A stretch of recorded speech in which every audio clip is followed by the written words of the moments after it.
Investigators believe that call came from Nancy Jo Canode.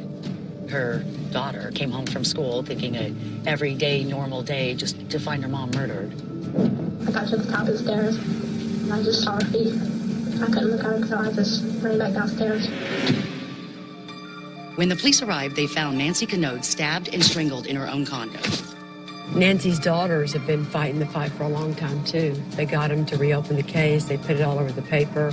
You got to give them credit for never giving up. Nancy Canode was such a sweet, beautiful lady.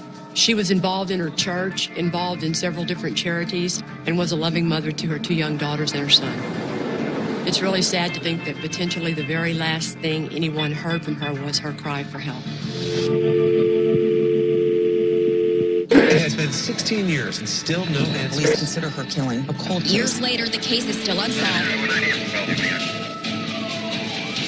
There are so many cold cases out there just waiting to be solved. The crime scene ultimately tells the story of the murder. We want to bring justice to these victims.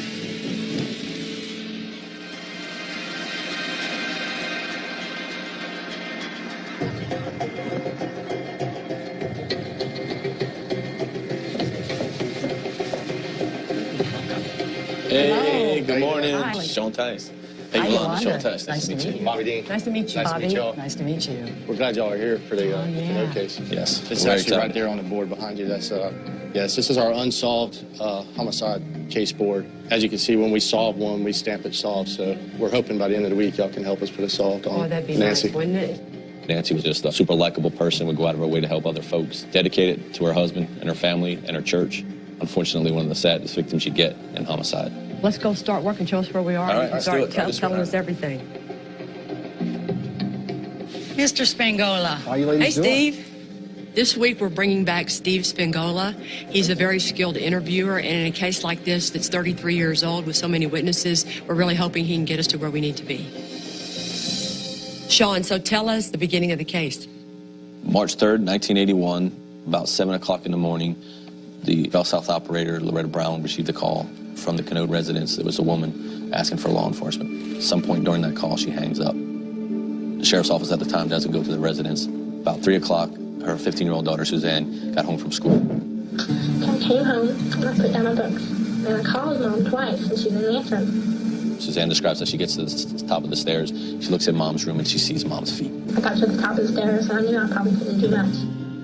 And she doesn't enter. She's afraid because she feels Mom was mutilated. She's scared, runs downstairs, alerts the neighbor. Neighbor calls the sheriff's office. We get there and ultimately find Nancy the victim of a brutal homicide. She's stabbed with an ice pick, and she's stabbed with a knife, and she's strangled. Nancy fought very hard with her attacker, tried to save her life, but unfortunately, she didn't. We all want to start putting our suspects up on the board? Why don't we start with, what do y'all want to say? Unknown intruder? Random intruder? We have to consider the possibility that Nancy was killed by an intruder who just picked their house at random and didn't expect anybody to be home that day. Okay, so random intruder. The jewelry box. Overturned jewelry box? It's on the floor and it's just open and all the jewelry's out of it, like it was just dumped out. Unlocked back door, so it's easy access. Location in the complex, being that it's the back unit all the way towards the back. There was a dirt road at the time that ran along the north side of the complex from front to back. Okay, that's a good point. More secluded unit. You got the kids with the car in the back, The blue car. the blue car. On the morning Nancy was killed, 2 students saw a suspicious blue car. It was found behind the condo complex on a dirt road that bypassed the guard gate. We got a new blue car in our world. It's possible this car belonged to Nancy's killer. All right, so this is the old picture. Ken Canode. We know that Nancy's husband, Ken, left that morning on a business trip in a white car and that he was hours away when she was discovered that morning. But investigators believe that Nancy was murdered within minutes of Ken leaving the house. So it's possible that Ken just doubled back to kill her and then continued on his trip so that he would have an alibi. Okay, so let's start with the big picture. They'd only been married 2 years, right? Correct. And it started to look a little muddier when and how. We got some information that Ken was involved with another woman, was having an affair. And what's that lady's name? Carol Farley. Farmy. He had a $100,000 policy on Nancy. It paid double, it was like a double indemnity, I guess is what they call it, in the event that she was murdered. So he stood to gain $200,000. And he wrote that policy. Correct, which wasn't uncommon for someone that sold life insurance to buy a policy on their spouse.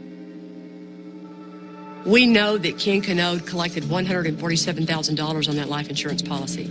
So this week we're going to need to look into Ken's past to see if that insurance money was motive enough for him to kill his wife.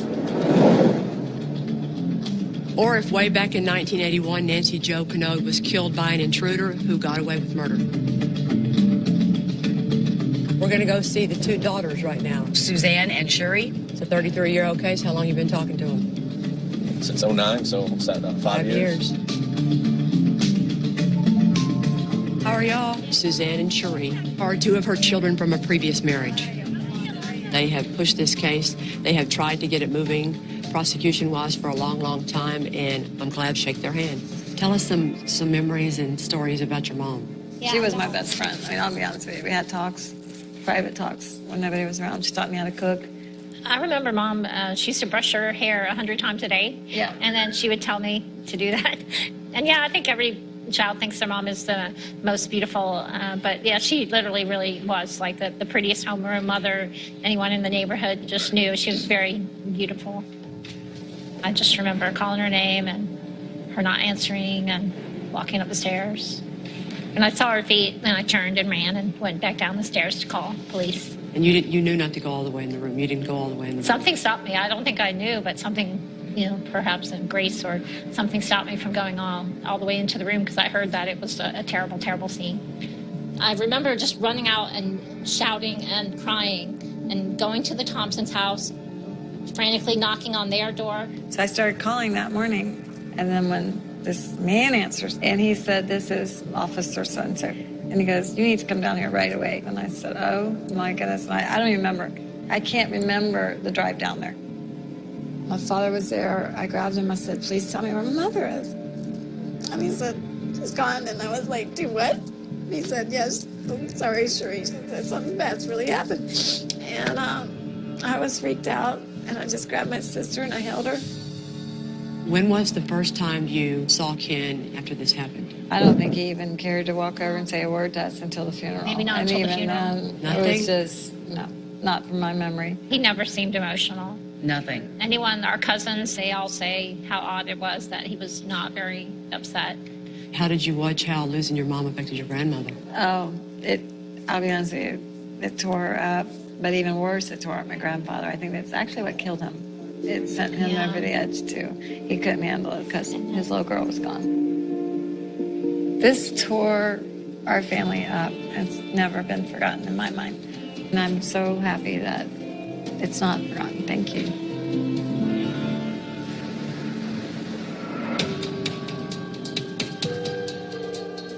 In 1981, there was no 911 emergency service. On the morning she was killed, the police believe that Nancy called the operator for help. Sit right here. This is Kelly, Miss Loretta. Nice to meet you. Loretta was the operator who took that call, so we need to see if there's anything else she heard to help us maybe identify Nancy's killer. You don't forget things like that. You could hear her breathing. You could hear the fear in her. And she's breathing heavy, and she, that kind of stuff, Operator, I need the police. I need the police, Hear anybody in the background? I don't know whether I heard it or whether I felt that there was another person there. She didn't say a name or anything like that.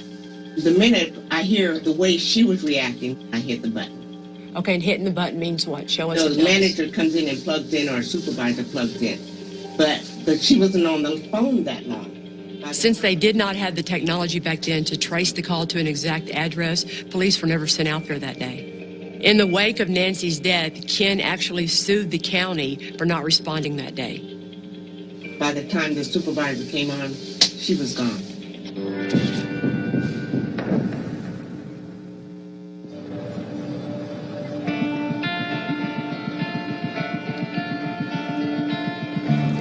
Wow, it's very pretty out here. It is. You would definitely think upscale. Doesn't sound like there's a lot of violent crime up here. Uh-uh. I'm sure this crime in this type of a community just provoked fear. We're on our way to the former home of Nancy Jo Canode, who was stabbed to death in her bedroom on March 3rd, 1981. We believe she was killed by either her husband, Ken, or an intruder who was surprised to find her at home. There's the unit. The St. Johns County Sheriff's Office tested several pieces of evidence, and unfortunately, no DNA was useful in this case. So there's still a lot of questions to what exactly happened in this condo 33 years ago. This is currently for sale. That's why it's empty. Layout hasn't changed. But this is our real back door, the one we're talking about, our real sliding door. Yes, and obviously there would have been a stick and play, something like that. It's just a wooden dowel. Investigators believe that Nancy's killer entered the residence through the back sliding glass door because a wooden dowel that was used to block the door was found nearby out of the door track. It's possible the family forgot to put the dowel in place the night before, which is how an intruder would have gotten in the next morning. But this would have been a screen enclosure. Or maybe Ken removed the dowel himself before he left. Let's talk about how he leaves the house that morning and walk through what you think Ken does. I think Ken and Suzanne, the 15-year-old daughter, they leave together at 6:39. Did y'all go out the door together? I believe so, yeah. I went out first and then he went out and locked it. According to Suzanne, who was still nearby waiting for a friend, Ken didn't actually drive away until 6 minutes later. Investigators are still not sure why Ken took so long to drive off. What he told me in 2010 is that he delayed to make sure that Suzanne went to school. Whether it was Ken or an intruder who took advantage of the unlocked back door, we know the next thing that Nancy's killer did was get the murder weapon. You'd have to go to the kitchen, get the knife. Investigators are certain that the knife that killed Nancy came from her own kitchen. Maybe he's already got his rope and his ice pick. Heads to the upstairs. Nancy, possibly hearing the sliding glass door, knows it's not a traditional method for either Suzanne or Ken to come in the home, thinking that it's an intruder. Starts to make that call to the operator trying to get law enforcement. What happened next has haunted the investigators for more than 30 years. We believe that Nancy called the operator and urged them to send police. But then the call disconnected on the caller's end. The odd thing is that the phone was found neatly placed back in its cradle, not dropped on the floor like one would expect if being attacked. One possibility is that he comes in here, she's on the phone, realizes it's Ken, just hangs up the phone. Or it could be that she heard something. She does go to the top of the steps and looks and sees that it's somebody that she doesn't know and locks that door. If it was an intruder, it's possible that Nancy saw them, locked the door and called the operator. If it's locked, he's using the ice pick to defeat that lock. He comes in here. Then the killer hung up the phone themselves after breaking into the bedroom. And if you just open the door with this ice pick, the left side of her body all in through here is where some of those puncture wounds come from that look like the ice pick. So I'm hitting you this way. She gets stabbed with that a couple times. The struggle is on. He drops it to help gain control of her, and that's when the knife really comes into play. I probably just shove you, you fall to the bed. And most of the injuries with the knife come where on her? They're all on that back. Right here. All in this area here. So like 14, 12 14 times right here. All right. The lung is hit 6 times, so it's filling up with blood. She's starting to choke on that blood. And he's got her, and he's got that rope. I would be pulling up like this to control you. He stabs to a point where I guess he feels she expires, and he just drops the knife, gives a quick wipe like this, and off he goes to get ready to get out of here. So he leaves the weapons here. Yeah, he drops the knife right on her back. And the ice pick. And the ice pick is right over here where the jewelry box is. And a bottom drawer of it is open, and there's like jewelry scattered. The scattered jewelry does look like the results of a botched robbery. But since none of the jewelry was missing and nothing else in the house was stolen, it's possible the box was set up after the fact to give the appearance of a robbery that's gone wrong. After the murder, he just needs to get out of here, right? Yeah, right. So we're not going to go out the front door where we would be noticed. So he just comes right back out. Right back through here. This is a great cover, too. The only thing that he would have to just hope is that... No one's out back. If Ken killed Nancy, it's possible he left his car nearby for a quick escape. If it was an intruder who did this, it could explain the mysterious blue car that was parked behind the complex that witnesses saw that day.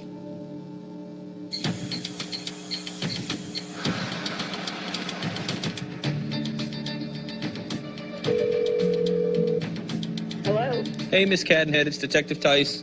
Hey, I appreciate you taking some time out of your day to talk to me about the Nancy Canode case. Doris Cadenhead lived 2 doors down from the Canodes, and she's the person that Suzanne ran to that day when she found her mom. I remember quite well. About 3 o'clock, I heard this horrible screaming and crying, and it was her daughter, and she fell into my arms and said, "My mother's been murdered." You lived there for a period of time. Was there a lot of suspicious people or anything back there? No, it was pretty quiet. We are in a gated community, but I don't know if I told the detective or not, about a man about 3 weeks before the murder came into the courtyard there, the cul-de-sac, to my door and wanted to sell me some pictures. And I said, who brought you into this unit? You know there's a gate at the door and it's a guard. 2 or 3 days later, I said, Nancy, did that man come to your unit? She said, yeah, he did. No, I didn't know if he was a set-up man, who lived in that unit and get a good picture of her. You know, in my opinion, it was a strange thing that it happened soon before the murder.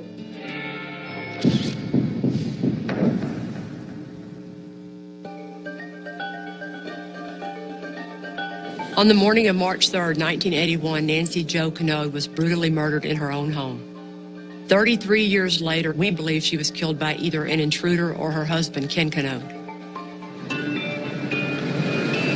Ken has been married to or lived with at least 8 different women that we know of, so it's important that we try to talk to as many of them as we can, starting with the mistress that he had at the time of Nancy's murder.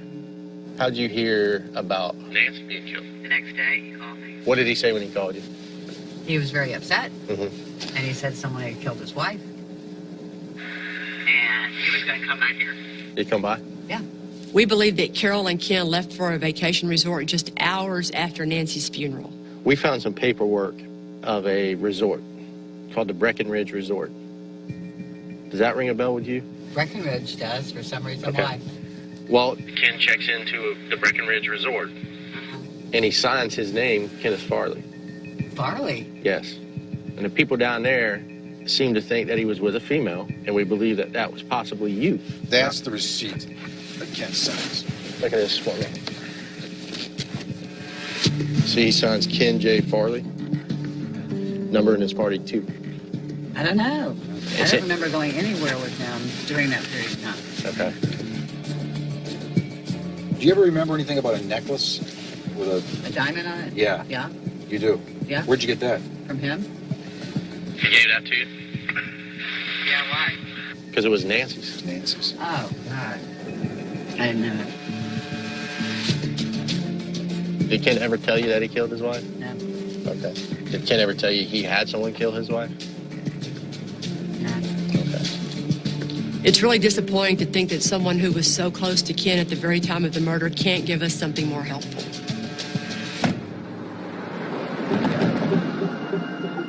So now we're going to move on to Ken's wives and girlfriends that he had after Nancy was killed. He's very smart. He's very sexy. He's very cunning. Most men wish that they had that kind of charm. I'm telling you. I mean, he's everything that a woman looks at, but there's still that something there that you don't quite trust. When I heard that his wife had been murdered, I asked him about it, and he told me that she owed a lot of gambling debts, and they were watching the house. Who is they were watching the house? He never said that. Gambling people? Yeah, well, that's basically what he made me believe. Okay. So they had been watching the house, and when they saw him leave, they came in. They came in Just and murdered her. That's really odd because none of Nancy's friends or family have ever mentioned her having a gambling problem. But we're going to have to consider it as we move through this investigation.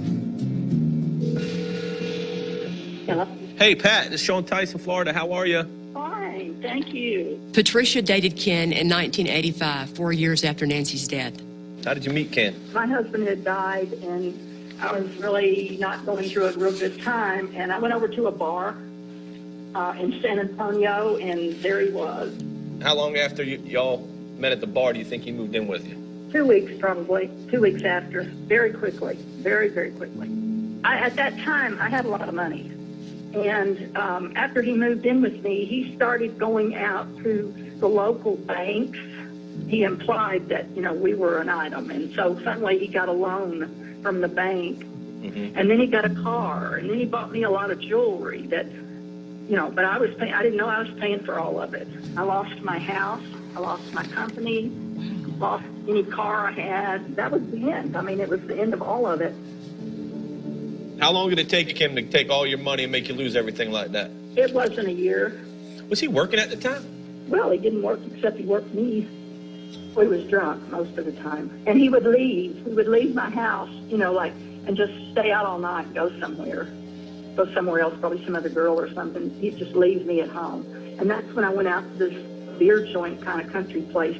Somebody told me his car was parked there all the time. That's why I went over there. He saw me at the end of the bar, and he just ducked out real quick. So I went out to my car, and he had written on a note under my windshield. And he said, "If you know what's good for you, you won't follow me."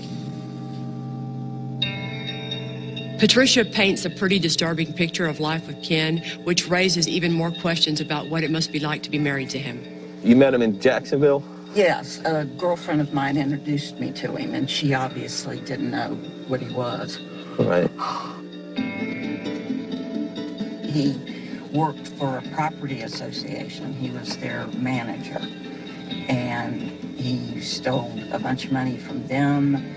We had several charge cards, and he had access to all of it. I remember I had a lot of money stolen out of my American Express, and I didn't know he had a gambling problem, but I found out. Pam said that there was a gambling problem, but it was Ken's problem, not Nancy's. And when you think of all the financial problems, it makes a lot more sense that the gambling problems would be his. I remember him calling me, and he said he needed more money, and he gave me some flimsy excuse, but bottom line, he was gambling it away. Between all of Ken's gambling problems and the way he liked fancy things, you have to wonder whether or not that $100,000 life insurance policy was motive enough for him to kill his wife. You'd be willing to come in court and testify? You betcha. Good for you. Good for you. Amen.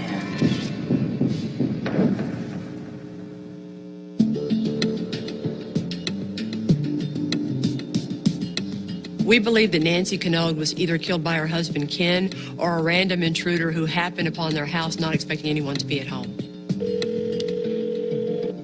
Hey, Rob, it's Sean Tice. Hey, how you doing? Rob Zadanovich lived in the same complex where Nancy and Ken lived. I kind of want to draw your attention to this little blue car that you and Andy saw. On the same morning Nancy was murdered, Rob and a friend saw a blue car parked behind the complex. Investigators believe that that car might be connected to Nancy's murder. Remember, like just a little path walking down, but big enough for a car, maybe, but secluded. It's definitely not a spot you would normally want to see a car. Thinking about the vehicle, thinking about your condo, and thinking about where you think the path might have been, how close do you think that vehicle would have been to the main drag? Not far off of A1A. Rob's memory of the car puts it way further away from the crime scene than we used to think. Here's 53. This is the Canode resident right here. It's this end unit back here. So this blue car, if it's in play, is up here. The blue car is what Andy and Robbie spot. I think it's too far for our suspect, if we're to go with the random intruder, that he would park that far from the residence. Reports of the blue car parked on the dirt path have always been a big part of this burglary gone wrong theory. But seeing how far it was parked from Ken and Nancy's, it raises the question as to why an intruder would walk across the entire complex to just randomly choose the condo Nancy was in. Okay, so let's look at our points on the random intruder. So overturned jewelry box, everybody. I think that's part of staging it to try to make it look like a robbery. Stagers, part of that struggle. Unlocked door, easy access. No way an intruder would ever know that door is unlocked. All right. Okay, now that we've eliminated the blue car theory, how do y'all feel about what we do with random intruders still up on our board? Bobby? I think you take it off. It's not even an issue now. Sean? Yeah, I agree. Yo? Yeah, it's not an issue. Steve? Take it off. Now it's time for us to focus all of our attention on Ken Canode, but we're going to need a lot more evidence to see if he's behind his wife's murder. Letha is very important, and I think it's important for you to say to her, this is different. We really think we're going to get somewhere. We're very close. Letha Shoemaker was Ken's wife just before Nancy. They had one son together, and they also lived with Letha's son, Michael, who was from a previous marriage. There was something going on with him. Ken was involved with some bad people again, and he needed money desperately because when my son Michael went in and had his appendix operated on, Ken took the insurance money that was supposed to pay for Michael's surgery, and he stole it. Ken and Letha got divorced in 1979, but he obviously still had feelings for her when he was still married to Nancy. I remember it was raining and storming, and I heard the tap on the trailer window. And when I looked out, he was standing out there, and it was late. And I'm thinking, why is he here? So I got up and I let him in, and we sat down on the couch, and he was just like a caged animal. You know, I mean, he was antsy, he was pacey, agitated, and I'm thinking, what are you doing out here in the middle of the night? So he started rambling on about, You know, I made a mistake. I shouldn't have left you. My marriage was a mistake. I'm getting out of this. I said, well, what do you mean you're going to get out of it? He said, don't worry about it. He said, I'll take care of it, because he said, I will get out of it. And when I saw her on TV, it didn't surprise me. She was dead. Did he ever talk about being sad, or was He was not sad when she died. He was glad to be rid of her. I'm really upset about the whole thing. I should have done something for her. I think that I could have helped her. I think maybe she wouldn't have died. Deb Burrows is Letha's cousin. How you doing? So it's possible that she or her husband Tweet might know something about Ken from back when Ken and Letha were together. Did you know Ken Canode? Yes, I met him a few times before me and Tweet got married. All I remember is Tweet saying that Ken called him and offered him some money. He had a job for him to do. He asked him what it was or what it was about, and he mentioned something about killing somebody or something. Tweet thought he was kidding. Right. Is there any way we can talk to your husband? He's tough. If Tweet Burrows was approached by Ken to kill Nancy, he could be our most important witness. But I can work on him. How you doing, Tweet? Tweet might have information that we need, and he's right here, but he doesn't want to talk. We need it. We really do. All we want to do is crucial. Okay. Do you think you can talk him into it? I will certainly try.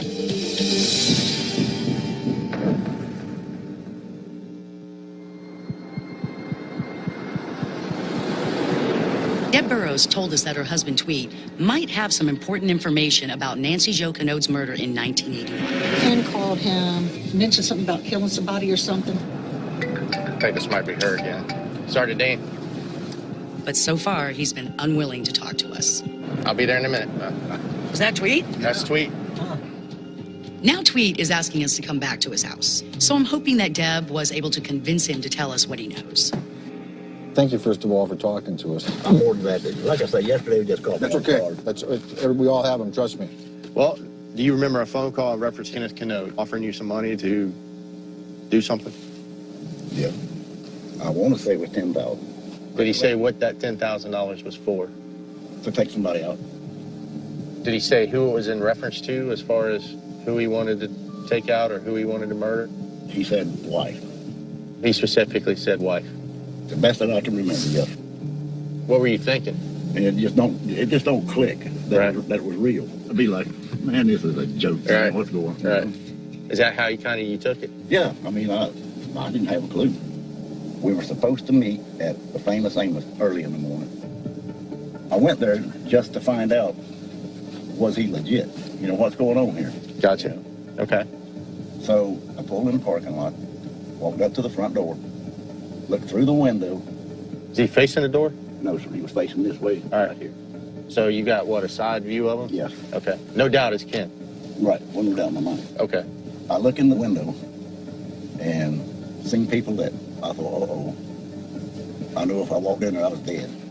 So there was another group of people in there? Yeah. No connection with Ken. It's just some people you recognize that you had problems with before? Yeah. Gotcha. So you leave the Famous Amos. Do you ever hear from Ken again? Not to my knowledge. Okay. To my knowledge, I never heard from him or saw him. This is a huge piece of evidence against Ken. Even though he never paid Tweet to do the job, the fact that he was at the restaurant waiting shows that he was serious.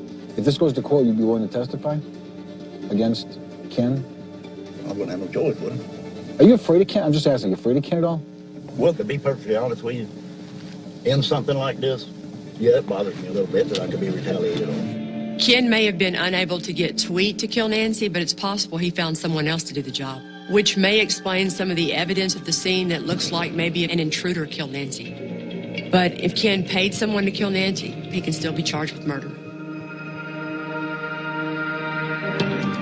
Sally Kaysen. Okay, be on the right-hand side. Although the case against Ken is still mounting, we need to keep talking to people that knew Ken after the murder to see what else we can find out. Hey, Miss Kaysen. I'm Detective Tice with the Sheriff's Office. Hey, I wanted to talk to you about Ken Canode. Sally Kaysen is another of Ken's ex-wives who remembers him talking about the murder. He told me that his wife had been murdered. He told me he was out of town when it happened. Do you ever show any emotion? None. So it's not like it was upsetting to him when y'all talked about it? Flatliner. He tried to file a lawsuit because she tried to call 911 and they didn't show up, or the operator didn't go through. Right. Something like that. He told you that too? Yep, because he was blaming 911 because they didn't show up in time to help her. How did he know that she made that call?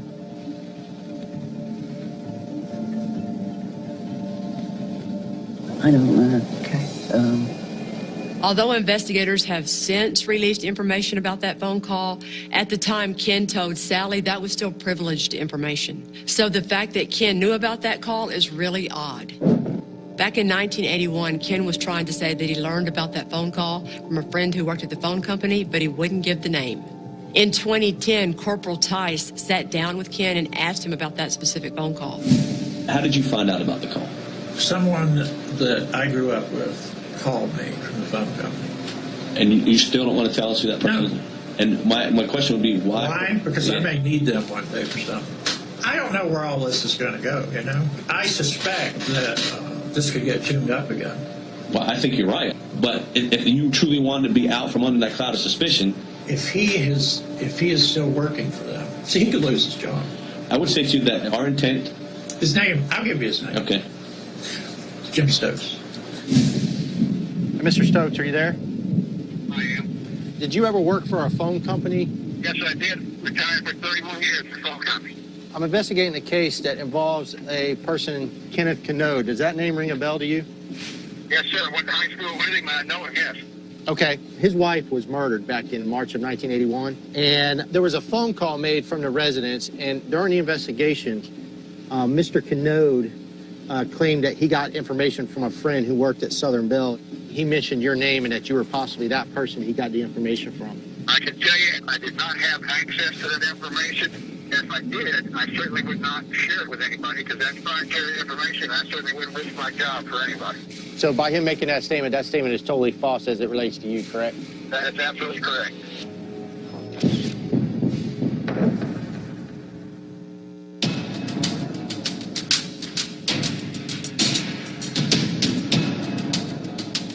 I don't know about you, but this sucker don't deserve to live like this. This guy has scammed his life. It's just incredible. All the people that he's hurt. And here he lives high and mighty. Yeah. Steve Spingola and Corporal Tice have traveled to the affluent town of Plano, Texas to try and talk to Ken. Get your game face on. Here he comes. Yeah, that's him. Ken, how are you? All right. Sean Tice, you remember me? Not really. Detective with the Sheriff's Office in St. Johns County, Florida? Yeah. How are you? Steve Spingola, how you doing, Ken? Out comes this guy. He's as tall as I am, 6'4", but he wouldn't come off that porch. He just wanted to keep looking down at me. Came back to talk to you one more time if you'd have me. Nope. Not at all? Shepard said not to talk to you. This is not a stupid individual. He talked about his lawyer. You could just feel his ego standing up there like a president on his throne. I wanted to reach up and rip him down. Shepard told me not to talk to you guys anymore. Here's a guy who tells us he had nothing to do with her death, but he won't help us solve it. All right, Ken. I'm sorry you came all this way. I don't mind. We'll see you soon. This case is 33 years old, and Ken's never called the sheriff's office one time to talk to us about what the status of the case was. Is anyone responsible for his wife's murder going to be brought to justice? Damn it. God, he pisses me off. It just shows that he just doesn't care.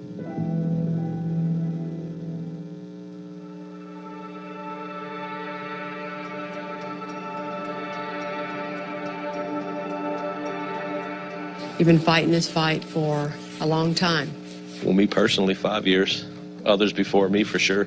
So you've been down this road before, Sean, and now it's time, because you've done it all one more time, for the last time forever. You're not going to be able to revisit this case again. This is it. This is it. So? It's my overwhelming desire that we can convince our state attorney to move forward with the prosecution in this case. We got to go. The family deserves it. The victim certainly deserves it. And Mr. Canode certainly doesn't deserve the lifestyle that he's currently living. God, that was beautiful. We got to go. All right, I'm going to see. It's me. I'm going to see him. Let us know. Steve, take care, boy. We'll be back. Hey. Corporal Tice and Sergeant Dean had decided that it is time to present this case to their state's attorney. According to his exes, Ken has a history of using women for financial gain. I lost my house. I lost my company. And was desperate to get out of his marriage. I shouldn't have left you. My marriage was a mistake. I'm getting out of this. So when you add in there that he allegedly offered Tweet Burrows money to kill Nancy. Did he say what that $10,000 was for? To take somebody out. And that Jimmy Stokes denied ever telling Ken about that emergency call. That's proprietary information. I certainly wouldn't risk my job for anybody. There is a lot to present to the state's attorney. Hey. Gentlemen. Hey. All right. Think it went well? Good. They're going to review what we created this week and hopefully get it assigned to an attorney there for a complete review, which meaning they will take the time to read every report, listen to every recording. The same scrutiny that we gave it this week, get one of their prosecutors to give it that scrutiny. That's a good thing. Absolutely. Good news, A good week's news. worth of great work led to that, so that's awesome. Working with Co-Justice and the team was an outstanding experience. Great. It was a blessing, something I'll cherish and never forget.